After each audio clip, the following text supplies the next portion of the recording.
Welcome to the Salmon Runs YouTube. Enjoy the video. You start by cutting power and confirming 0 volts, safety first.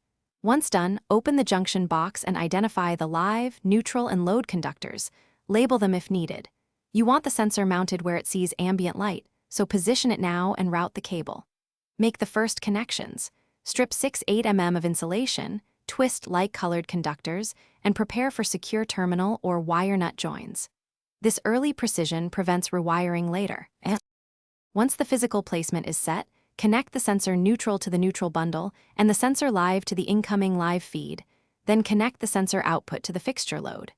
Make sure all terminals are tight. Loose connections cause flicker or heat. Use the multimeter to check continuity and correct polarity before restoring power.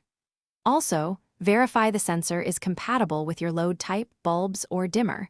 Mismatches cause erratic switching, so swap to a resistive test lamp. Now restore mains power and watch the sensor operate as light levels change. You can simulate dusk by shading the photocell. Make sensitivity adjustments or physically tilt the sensor so it sees ambient light, not direct lamp glare. Once satisfied, fasten the housing and weatherproof any outdoor connections. If it fails to switch, check that the sensor is receiving the expected supply voltage and that the load output is connected. Remeasure with the meter and retighten or swap suspect components. Thanks for watching. Consider subscribing if we helped you.